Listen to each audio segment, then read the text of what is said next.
Selamat pagi Bapak Ibu Saudara. Kita akan sama-sama belajar hari ini. Saya belajar yang Tuhan sedang ajarkan kepada saya pribadi terutama. Kita akan baca di Yesaya 30 ayat yang ke-15. Sederhana tapi sangat sulit untuk dilakukan Saudara ya. Yesaya 30 ayat yang ke-15.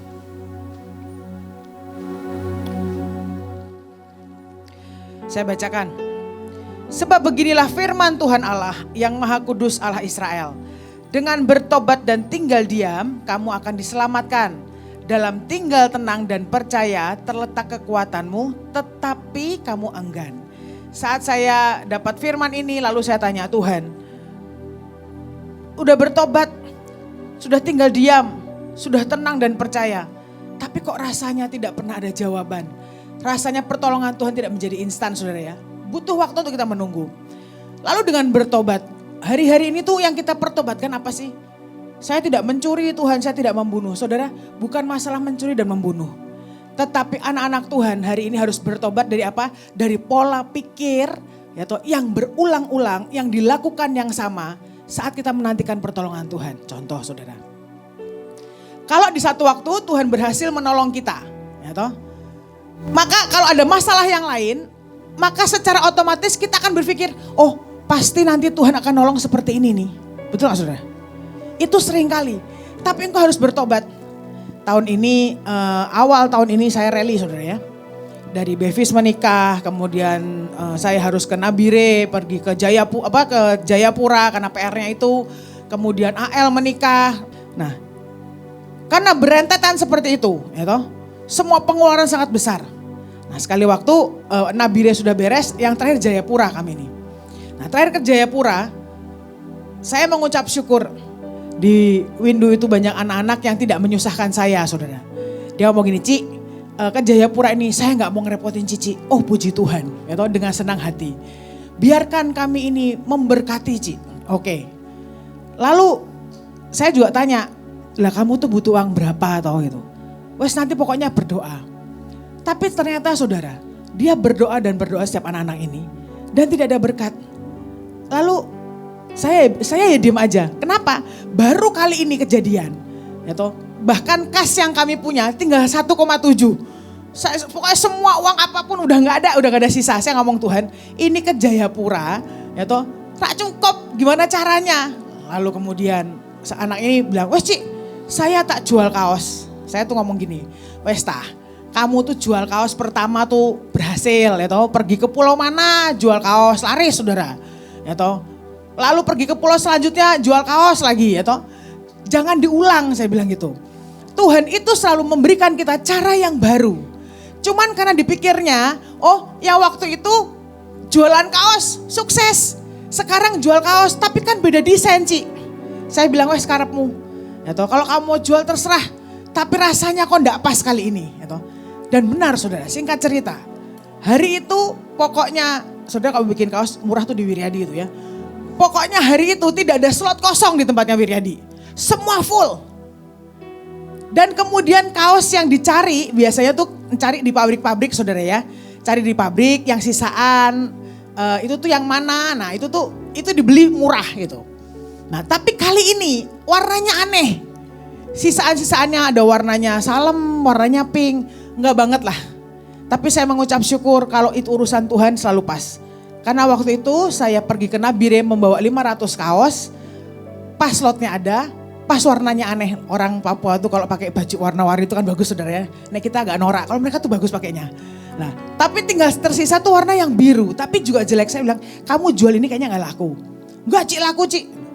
Tapi toh tetap tidak terbuat. Nah, sampai berdoa. Saya sampai bilang, wes tah ayo berdoa. Tuhan pasti punya cara yang baru. Dan betul saudara. Anak ini tuh broker rumah juga. Tapi hari itu dia bisa jual rumah. Sehingga ada komisinya. Ya toh, ada komisinya itu membuat dia berangkat pergi untuk ongkos ke Jayapura. Tapi masih kurang. Lalu kami berdoa, Bevis ngomong gini. Wes Tante Ani, kita ngadain persembahan aja. Saya ngomong gini, Bev, sepanjang sejarah sampai hari ini. Sampai engkau gak ada.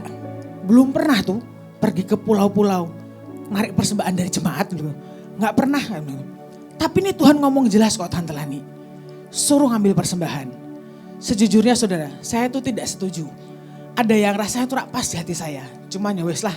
Tapi kali ini karena dia bilang bahwa itu adalah Tuhan, saya tak sepakat.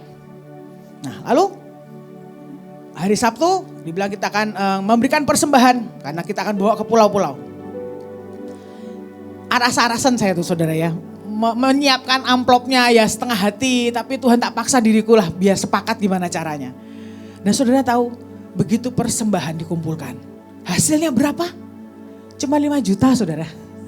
Seandainya saya netizen nyinyir ya. Yang gini, tuh kan Tuhan aku sudah enggak pas nih. Persembahan cuma 5 juta. Ya toh? Tiket satu aja enggak nutup. Tapi saya simpan dalam hati saudara. Pokoknya aku percaya Tuhan kalau itu engkau. Apapun seolah-olah di depan mata kita tidak sesuai dengan ekspektasi yang kita harapkan. Tapi percayalah dia punya rencana yang sangat indah. Saudara menurut saya kesepakatan saya dengan Bevis membuka begitu banyak berkat dan anugerah Tuhan. Itu KKR, Jayapura Bermasmur membutuhkan biaya banyak. Tapi saya keluar uang gak? Saya gak keluar uang. Ya. Dari 5 juta tadi pokoknya singkat cerita mereka pergi membawa uang cash 30 juta. Dan di sana saudara tahu setiap kegiatan apapun sudah Tuhan sediakan. Banyak bendahara-bendaharanya Tuhan untuk ngongkosi. Sehingga saya tidak perlu ngongkosi saudara. Tapi sekali lagi ada bagian yang harus kita lakukan. Meskipun kadang tidak sesuai dengan hati nurani kita. Meskipun kadang kok rasanya tidak pas. Tapi kesepakatan, unity itu membuka banyak hal. Nah itu maka dengan bertobat engkau tidak boleh punya pikiran selalu sama. Oh kali ini karena Tuhan bisa menolong aku dengan cara seperti ini. Maka Tuhan akan memberikan cara yang sama. Mungkin bisa. Cuma tidak seefektif yang pertama. Kalau saudara mau tahu, jual kaos pertama laris, ya toh. Kedua kurang sedikit. Ketiga kurang sedikit lagi. Kesekian nyaris tidak laku saudara. Tapi jangan pertahankan itu karena seolah-olah Tuhan cuma punya cara supaya apa kita jualan kaos. Dia punya 1001 macam cara. Dan apa dengan bertobat dan tinggal diam, kamu akan diselamatkan. Nah seringkali kita ini tidak bisa diam ya toh. Saya gak bilang sudah hiperaktif bukan itu loh. Tapi itu kita untuk belajar tenang di hadapan Tuhan loh susah. Tapi dengan bertobat dan tinggal diam kamu akan diselamatkan. Dalam tinggal tenang dan percaya terletak kekuatanmu tapi kamu enggan. Saudara saya punya contoh yang sangat lucu sebetulnya. Kemarin tuh kan ada acara di Sion saudara ya. Nah kemudian saya nggak tahu pokoknya hari-hari ini Bevis itu sangat kreatif. Saya hari ini banyak cerita Bevis saja. Tapi karena itu membuat saya belajar banyak hal gitu. Nah nggak tahu kenapa. Tapi dia itu senang rolling pemain musik pokoknya. Dia bilang saya mau mencari WL Tante Lani. Pokoknya bener-bener WL yang punya kecapi dalam hidupnya. Lah terus piye carane? Ya pokoknya semua dicoba, semua disuruh jadi WL. Terus piye? Sudah toh pokoknya semua nanti dicoba ya wes. Nah hari itu pergi ke Sion saudara. Nanti yang jadi WL itu pemain bassnya. Oke pemain bass jadi WL ya toh. Saya tuh ya wes lah wes enggak apa-apa sekali lagi saya tak sepakat saudara ya. Lalu kemudian dia membawa satu Lala yang biasa main keyboard di windu aman ya toh. Dia membawa satu pemain drum yang agak unik menurut saya. Karena anak ini tuh tidak boleh dalam tekanan. Kalau dia dalam tekanan dia lupa segalanya saudara. Dan pernah sekali waktu yang lebih hebat dia bermain musik, main drum dan ketiduran. Itu di kebaktian loh saudara. Sampai Wiryadi itu ya keluar membangunkan dia supaya dia bangun. Itu hebat saudara ya, luar biasa pemain drum saya. Nah kemudian ada pemain bass satu lagi yang sudah bisa. Lalu membawa pemain gitar, ya toh, sama yang baru belajar. Kalau sudah tahu tuh Hansen tuh ya. Nah terus kemudian ada satu pemain keyboard yang baru. Pikiran saya saudara ya. Lawong pemain musiknya masih baru-baru kok di rolling dulu. Lawong yang ahli di rolling aja setengah mati gitu kan, tapi ya sudahlah gitu. Nah, latihan saudara, latihan. Nanti aku mau nyanyi lagu Tof, kata Bevis, sama lagu Menyenangkanmu. Latihan, saudara anak-anak, saya tuh sampai terharu loh. Ya tuh latihan gitu kan, latihan musiknya semuanya sangat bagus. Saudara tahu begitu sampai Sion, diganti lagunya saudara. Ganti, aku mau nyanyi apa ya kemarin tuh ada 2 lagu. Ya toh, ya wes ganti, mereka rundingan toh, chord apa segala macam, oke. Dan saudara tahu, begitu sampai di panggung, ganti lagunya saudara. Wes toh, ya toh. Saya duduk di depan, saya cuma melongo aja gitu, saya cuma lihat aja. Saudara tahu lagunya sederhana. Aku berserah, aku berserah. Saudara kan tahu ya kalau Bevis nyanyi itu kan pakai nada surgawi saudara ya. Jadi kan kalau misalnya dia nyanyi gitu kan begitu. Nah harusnya. Kalau ketemu orang kayak Bevis yang perlu didengarkan adalah kata-kata pertama yang dia sebutkan. Itulah lagunya. Aku berserah. Maka setelah itu jangan abaikan suaranya. Engkau harus mendengarkan keyboard supaya kita gak falas saudara. Tapi kan ini Bevis yaitu aku berserah dengan nada yang ajaib, aku berserah. Karena ini WL-nya baru saudara, pertama kali dia melongo dan kaget. Dia sibuk mendengarkan lagunya, aneh memang aneh saudara. Dia melongo gitu kan, lalu kemudian dia lupa mendengarkan suara keyboardnya. Lah ini keyboardnya sudah sudah menyesuaikan dengan nadanya ya toh. Tapi gak ada yang nyanyi, lah kan bingung. Lah, lalu kan jemaat menunggu-nunggu, tidak ada yang ngelit suaranya. Saudara tahu satu gedung nyanyi falas bareng sama Bevis. Itu lucu banget. Aku sampai melongo sambil mau nyanyi. Piye iki? Ya toh, itu semua loh saudara. Kalau misalnya ada saudara di sana gitu kan, tak pikir gini, lagunya enggak gini nih. Nadanya dikacau balau. Semua pakai lagunya Bevis. Anehnya semua bisa mengikuti nadanya Bevis loh. Itu lebih hebat lagi tuh. Itu kejutan buat saya. Lalu yang lebih ajaib lagi apa coba? Ternyata pemain drum saya itu takut. Ya toh? Takut apa? Masa lalu mereka tuh pernah saudara dibawa pergi ke Semarang. Sama Bevis tuh dibawa supaya punya jam terbang Tante Lani. Oke, jam terbang wes toh. Lalu nyanyinya tuh salah saudara.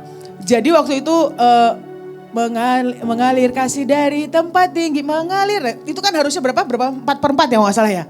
Nah, apa 3/4, pokoknya berubah sampai akhirnya ketukannya tuh jadi aneh ya toh. Cuman karena waktu itu saya WL-nya saya tak menyesuaikan diri, jadi nyanyinya aneh, mengalir kasih dari tempat tinggi.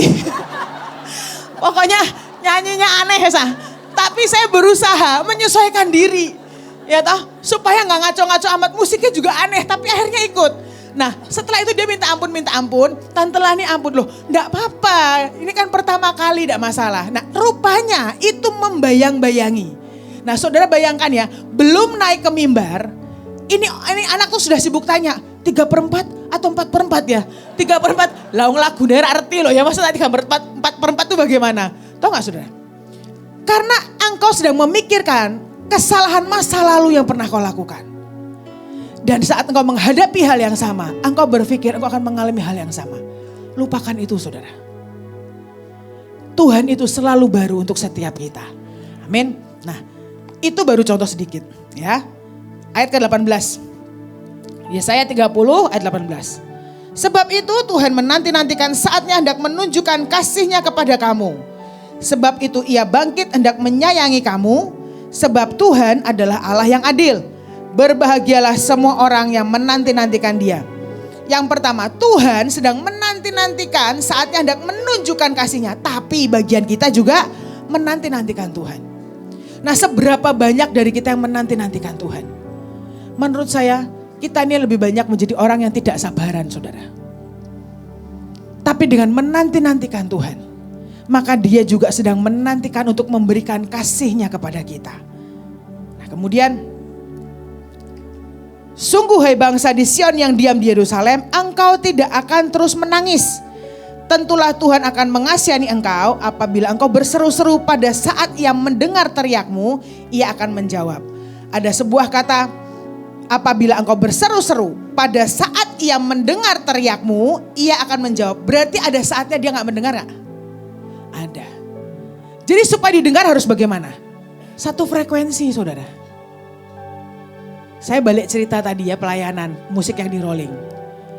Karena tidak sefrekuensi. Karena pemain drum saya tadi 3/4, 4/4 bahkan tidak tahu lagunya apa. Jadi saat nyanyi lagu aku berserah. Ketukannya bingung dia. Saudara tahu sampai pemain drumnya Sion sudah berdiri. Pemain keyboardnya sudah ngasih ketukan. Gitu. Tapi toh tetap tidak berubah.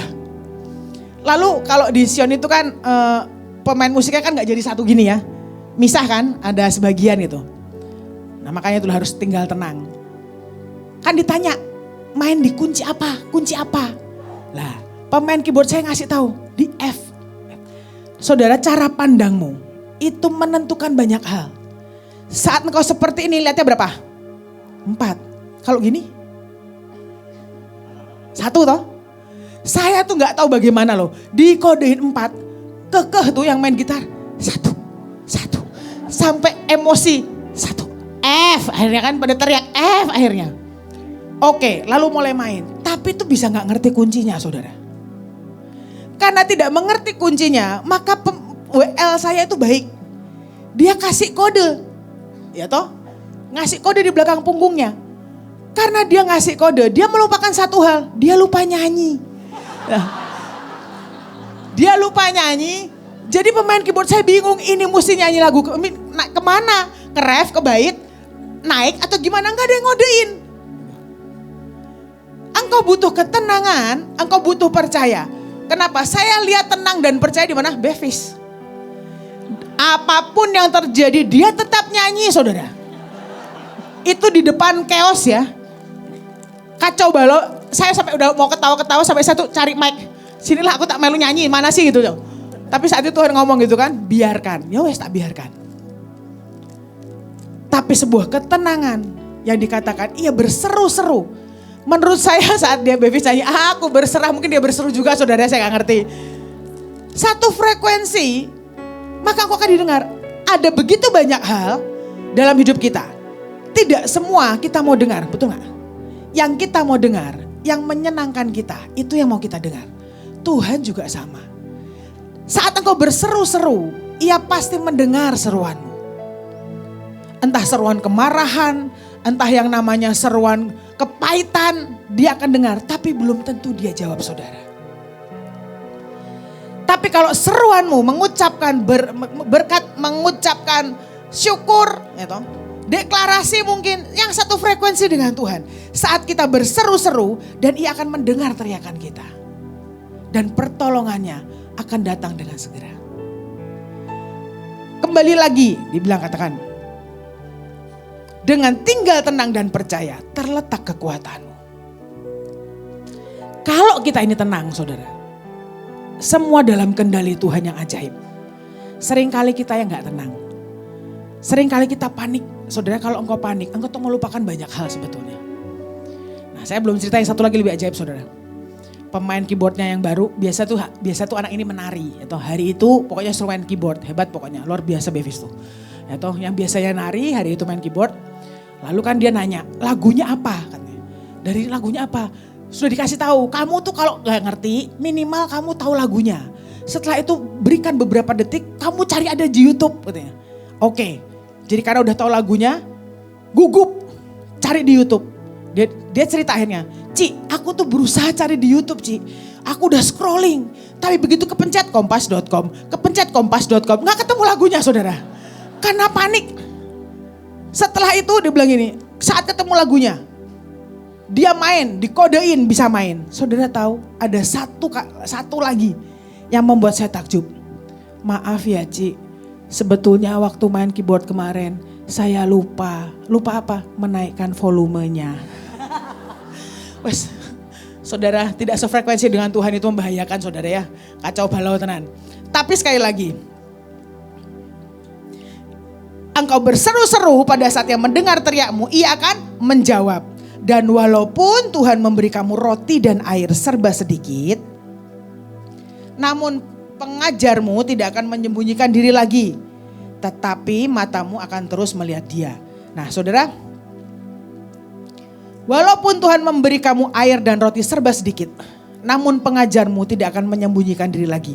Saya nggak tahu apakah hari-hari ini yang saudara alami seolah-olah roti dan air yang daripada Tuhan itu dalam hidupmu serba sedikit. Kayaknya berkat Tuhan kok ya sedikit. Ya toh, kayaknya kesegaran dan pemulihan dari Tuhan kok kayaknya sedikit.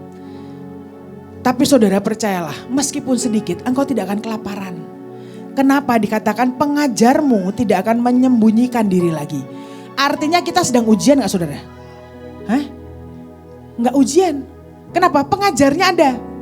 Kalau pengajarnya tidak ada, kita sedang ujian. Tapi ini pengajarnya ada. Jadi harusnya kita tidak perlu takut hari-hari ini. Kalau yang kau rasakan seolah-olah semua serba sedikit. Karena Tuhan sudah memberikan jalan keluar. Harus bagaimana? Tetapi matamu akan terus melihat Dia. Pengajarmu tidak akan menyembunyikan diri lagi. Tapi kalau matamu terus melihat Dia. Nah kalau matamu tidak melihat Dia, ya otomatis sembunyi itu saudara, orang ketok itu. Kalau engkau memandang kepadanya, Tuhan pasti kelihatan. Pertolongan pasti datang. Asal mata kita memandang kepada Tuhan. Hari ini matamu memandang kemana? Masalah, sakit penyakitmu, kesusahanmu, atau keputusasaanmu. Kalau engkau memandang itu semua, pengajarmu sembunyi saudara. Tapi kalau engkau memandang hanya kepada Dia, Dia tidak akan pernah bisa sembunyi. Kenapa? Karena mata kita memandangnya. Tuhan berkata bahwa pengajarmu tidak akan menyembunyikan diri lagi. Dan telingamu akan mendengar perkataan ini dari belakangmu. Inilah jalan. Berjalanlah mengikutinya, entah kamu menganan atau mengiri. Saudara, kalau dikatakan telingamu akan mendengar perkataan ini dari belakang. Kan aneh saudara, kok mendengar dari belakang? Kenapa kok gak mendengar dari depan? Atau samping kiri dan kanan? Karena kita manusia, seringkali kita ini terpengaruh dengan apa yang ada di sekeliling kita, betul enggak? Engkau akan memandang ke depan, ke kiri dan ke kanan. Engkau bisa mendengar dari semua sisi, tapi yang engkau dengar seringkali sesuai dengan arahan matamu, betul enggak? Kenapa kok suara dari belakang? Karena belakang itu saudara gak bisa capek toh. Tidak bisa capai dengan lehermu kecuali mata saudara dari belakang. Kecuali kau bisa berputar 360 derajat. Tuhan cuma mau berkata, dengarkanlah suara Tuhan. Yang bahkan sepertinya tidak mungkin terjadi. Kalau kita ini memandang, sejauh mata memandang ke kiri, ke kanan. Tapi kan saudara gak bisa pandang ke belakang, betul gak? Kalau saudara begini kan, belakangnya tetap ini. Gak kelihatan. Tapi seringkali yang kita dengarkan, apa kata orang? Sedangkan Tuhan mau memberikan kepada kita. Kemana? Inilah jalan, berjalan mengikutinya, suaranya dari belakang. Tuhan mau berkata, aku sedang memberikan rahasia-rahasia kepadamu. Bukan dari apa yang engkau sanggup pandang. Bukan dari apa yang engkau sanggup dengar dari sekelilingmu. Tetapi Tuhan mau mendengarkan kepada kita suaranya dari belakang yang mungkin bahkan tidak mungkin untuk kita. Tetapi Dia mau mendengarkannya dari belakang. Saudara, dari ayat 18, 19, dan 20. 21. Ada beberapa hal yang harus kita lakukan hari-hari ini. Menanti-nantikan Tuhan. Berseru-seru sesuai dengan frekuensinya Tuhan. Kemudian memandang kepada Dia dan dengarkan suaranya. Bukan dengarkan dari suara dari depan, kiri dan kanan, tetapi dari belakang. Seringkali tanpa kita sadari kita ini memandang, ya toh. Apa yang Tuhan berikan dalam hidup kita, itu yang gampang. Semua orang pasti mau gampang saudara ya, gak ada yang mau susah. Atau ada yang bilang, kalau ada cara yang susah, kenapa cari yang gampang? Kan gak ada yang begitu saudara ya, mau juga kalau ada yang gampang, kenapa cari yang susah gitu kan. Tapi seringkali kita tuh tidak mau. Tuhan itu punya jalan yang sangat ajaib. Saya pernah cerita dari hal-hal yang mungkin sepele saudara. Tapi saat Tuhan lihat dalam hidup kita. Kecantikan yang Tuhan berikan dalam hidup kita. Ukuran yang Tuhan terapkan dalam hidup kita. Untuk Tuhan itu cantik, buat kita itu siksaan. Tapi percayalah, dia selalu sediakan apapun yang kita perlukan dan kita butuhkan. Saya mau cerita pengalaman waktu Bevis menikah, saudara ya. Saya tuh malu sebenarnya cerita ini. Saya tuh kan waktu Bevis menikah itu kan dibikin baju. Karena sibuk sana sini lupa saya tuh. Lalu saat dibuatkan baju, saya coba buat, tapi pikir gini, wes lah gampang. Meskipun acaranya 2 kali, saya bikin baju sekali aja. Nanti satu dipakai di Bandung, satu lagi dipakai di Mahanaim, kan gak ada bedanya saudara ya. Kan saudara kan yang di Mahanaim kan gak lihat saya di Bandung gitu. Lagian beda hari, bikin satu aja. Tapi ternyata sebelum itu, Bu Iin tanya, nih kamu sudah punya baju nih? Punya satu Ci. Warnanya apa? Emas. Udah bisa. Yang di Mahanaim kan warnanya biru katanya. Wes aku aja yang bikin. Oh puji Tuhan saudara ya. Saudara kan gak pernah dibikin baju Bu Iin toh. Saya bilang dibikin baju, oke. Cuma saya tuh mikir saudara. Seminggu, 2 minggu katanya dibikinin baju, kok saya gak diukur ya. Agak-agak gimana gitu, kok gak diukur gitu. Tapi ya sudahlah, aku simpan dalam hati saudara ya. Lalu tiba-tiba saya, nih kamu ke Mahanaim ya? Kesini sekalian. Saudara tahu hebat loh, luar biasa. Begitu saya sampai Mahanaim, sudah jadi bajunya saudara. Gak pakai ngukur loh gitu. Lalu cuma dipas kan, di fitting. Enak enggak? Enak. Ya saya enak, nanti tak bawa ke Bandung katanya. Oke. Saudara, saya rencana bikin baju cuma 1. Jadi kan punya 2 kan. Nah baju yang di Bandung itu ketat saudara. Ketat-ketatnya. Pokoknya susah bernafas, percayalah. Nah karena ketat, gak enak dipakainya tau. Nah tapi itu loh, cuma orang bilang, aduh Cilani cantik ya, cantik. Iya, yang lihat cantik kan orang lain, kan tersisa saya. Betul enggak? Nah, Tuhan tuh seperti itu. Tuhan berikan ukuran kepadamu, pas. Tapi siksaan buat kita. Tuhan sakit, Tuhan engap, Tuhan gak bisa nafas. Tapi Tuhan lihat itu bagus buat kamu. Nah singkat cerita saudara, selesai. Ternyata kan baju yang saya bikin di Bandung itu cuma bisa dipakai sekali. Kenapa? Karena hari itu saat saya pakai, saya nggak tahu bagaimana caranya. Itu sleting yang saya pakai itu jebol saudara. Nah itu tuh jebol tuh jam 7:30 pagi. Acara jam 8 pagi. Saya cuma diem aja. Tapi menurut saya pertolongan Tuhan ajaib. Dia sediakan 1 anak perancang busana. Sini Ci, kok hari itu pagi-pagi sampai widu, aneh menurut saya. Ya sini Ci, udah tak akalin. Diakalin gimana caranya? Wes lah tak pikir, wes lah pakai batik biasa aja. Ya toh nggak usah pakai baju yang pesta gitu. Udah nggak apa-apa Ci, tak jahit aja Ci. Ayo berdiri. Saudara tahu baju saya tuh dijahit mati loh saudara. Ya toh dijahit mati. Ci, kamu nggak ganti baju Ci? Ganti baju dijebol, mau dilepas aja nggak bisa ganti baju. Saya bilang gitu. Mana caranya? Ya toh dijahit mati saudara. Dan saudara tahu saat melepas itu harus digunting saudara ya. Tuhan tahu itu baju tidak akan dipakai lagi. Makanya dibikinkan 1 lagi. Ya toh, akhirnya waktu di Mahanaim, selamatlah saya. Begitu saya pakai di baju Mahanaim tuh enak saudara. Lego ya toh, saya muter-muter gini Merdeka Ria gitu. Dipakainya kelihatan langsing ya toh. Itu kelihatannya. Ya toh. Jangan ketawa dulu.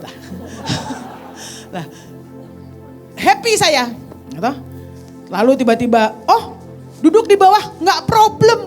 Ya toh, rok lebar, lega, tinggal duduk gak masalah.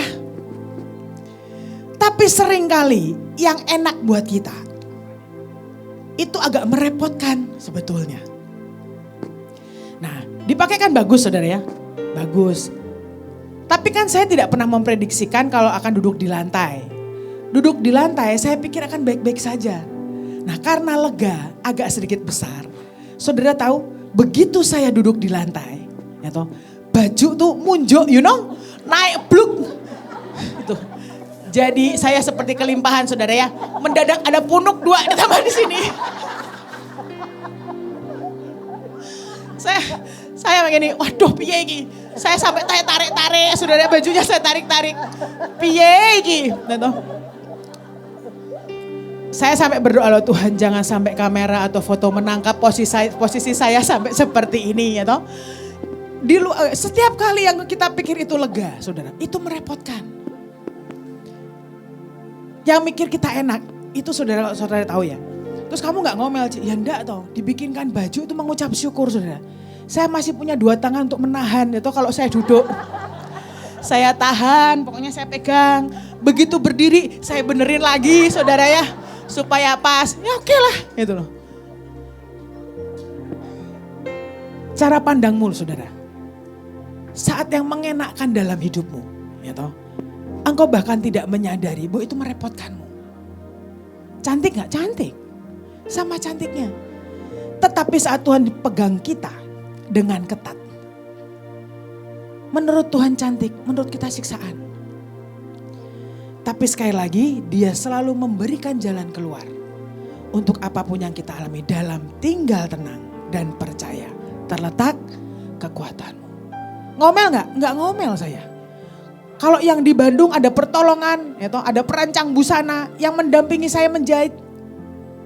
Jubah mah indah, dijahit mati. Yang di Mahanaim kan gak ada yang nolongin. Ada. Siapa? Tuhan memberikan tangan saya sempurna kok gak kram. Kalau tangan saya kram kan gak bisa narik-narik ya saudara. Pertolongan Tuhan tuh ada dari dalam. Pertolongan Tuhan tuh selalu Tuhan sediakan. Tepat pada waktunya. Cuman kita nih loh kadang mikirnya tuh kebanyakan. Mari saya sharing cerita di Bali lagi saudara ya. Saya cerita Bevis lagi. Saya belajar banyak hal pokoknya. Hari-hari ini, wah anak-anak yang ajaib. Waktu saya dibilang bahwa saya akan mendampingi Bevis di daerah Jemberana itu, saya khawatir sebetulnya. Khawatir dalam arti hari itu tidak ada MC yang biasa kami andalkan untuk pegang acara. Atau yang ada adalah satu song leader, satu penari yang menurut saya kurang bisa sih untuk megang acara, untuk mempertahankan masa gitu. Terus ketambahan satu Bevis gitu. Ya oke lah kalau dia di KKR dia berteriak lawatan apa segala macam orang akan terbakar gitu. Coba kalau kita yang teriak-teriak gitu kan mungkin gak ada gunanya saudara ya. Tapi kalau Bevis ada sebuah urapan lalu saya tuh agak khawatir Tuhan. Bagaimana caranya? Saya gak punya MC yang bisa tiba-tiba memimpin senam pagi gitu. Orang ono. Terus piye? Lalu saya diam gitu. Tapi ternyata penuh kejutan. Saudara tahu, Bevis itu bisa jadi MC ternyata. 2,5 jam altar call 3 kali saudara. Tuh bayangkan, apa hebat. Gitu. Meskipun awalnya, waktu saya kan ada di pasar murah. Sambil saya jualan, saya dengar gitu. Tak pikir tiba-tiba ada sebuah suara yang familiar. Selamat pagi, aduh ibu cantik sekali. Bevis? Mendadak tiba-tiba ibu cantik sekali. Bapak juga gagah, ganteng-ganteng katanya. Saya pikir sopo saya ngajari ngomong gitu, gak pernah-pernahnya. Dia sapa semua orang dengan muka polosnya dan sepertinya seolah-olah familiar dengan dia gitu saudara. Atau, lalu tiba-tiba saya bilang, ayo tepuk tangan, semua orang ikut tepuk tangan. Mulailah dia kesaksian. Mulai dia kesaksian. Yang pertama, mamahnya meninggal, bapaknya masuk penjara, engkongnya sakit. Menurut saya itu cerita paling naas sih. Sudah nggak ada lebih naas dari itu menurut saya. Dia anak masih kecil, maka ibu-ibu mulai terisak-isak, mulai nangis. Mulai nangis nih. Lalu tiba-tiba Bevis itu memang buta nada, tapi dia hafal lirik saudara. Lalu tiba-tiba dia bilang gini, ku buka album biru. Saya kan bingung, album biru? Kalau tenda biru saya tahu. Tapi album biru, oh ternyata ada lagunya. Ku buka album biru. Lagu ini sopo gitu pokoknya. Nah, lalu mulailah menyanyi saudara. Tambah nangis ibu-ibunya. Menyayat-nyayat hati. Dengan lagunya kata mereka. Lagunya kemana, nadanya kemana gak tahu. Diriku selalu dimanja. Tambah melas toh saudara, tambah nangis. Lalu tiba-tiba dia mulai nyanyi lagi. Di doa ibuku namaku disebut. Tambah nangis ibu-ibunya. Lalu setelah itu tiba-tiba saudara dia nyanyi. Ku jawab ya ya ya. Saya mulai terang. Ku jawab ya ya ya. Tak pikir setelah itu akan ada inner healing. Maksudnya tuh ngampunilah antara orang tua sama anak atau gimana. Tak pikir loh saudara. Saudara tahu begitu lagu selesai. Ya siapa yang sini sakit? Mendadak jadi kesembuhan ilahi saudara. Sampai saya tuh melongo, lah kok kesembuhan ilahi itu kan. Tapi ya wes lah ya aku tak sepakat aja. Begitu kesembuhan ilahi, saudara tahu ada sebuah lagu yang menurut saya epic hari-hari ini. Tiba-tiba dia berteriak, I believe I can fly. Loh kok I believe I can fly? Saya sampai heran. Dia mulai, dia tuh tahu lirik loh saudara. I believe I can fly. Itu, I believe I can touch the sky. Lalu setelah itu saya lihat semua penari saya scrolling cari teksnya karena nggak hafal. Gitu. Tapi saudara tahu, I believe I can fly. Menyembuhkan banyak orang saudara. Tuh.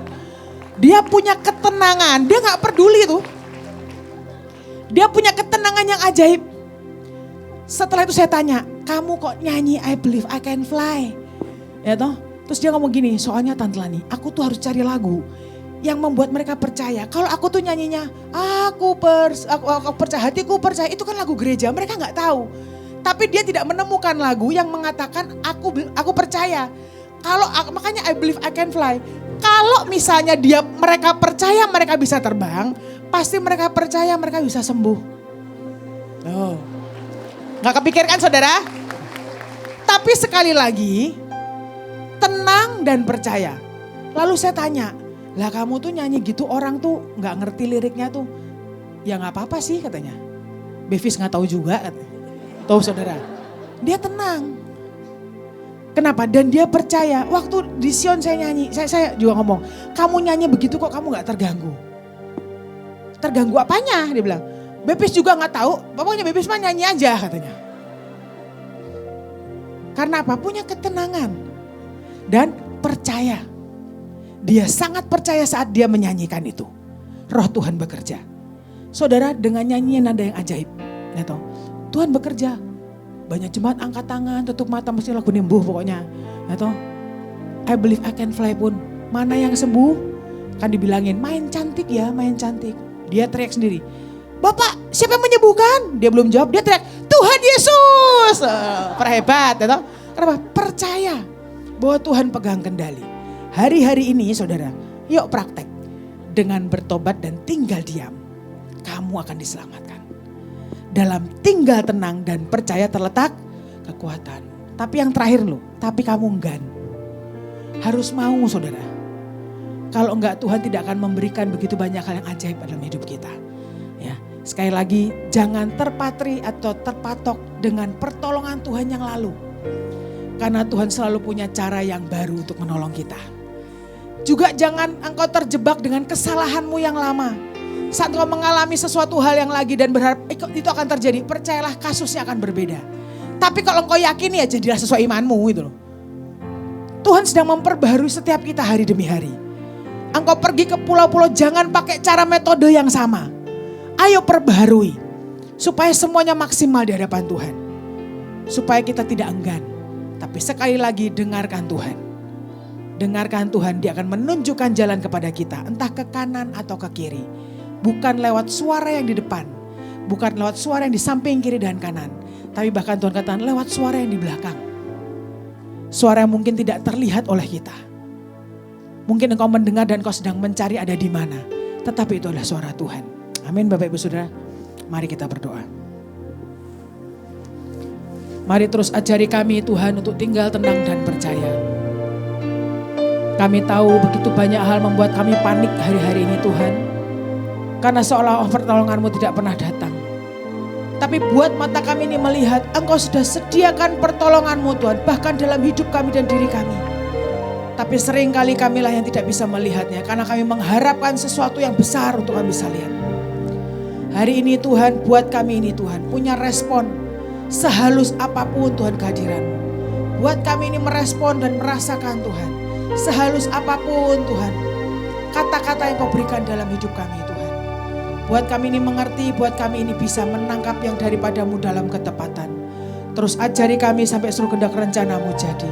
Terima kasih Bapak atas segalanya, terima kasih karena Kau baik. Dalam nama Yesus kami berdoa dan mengucap syukur. Amin.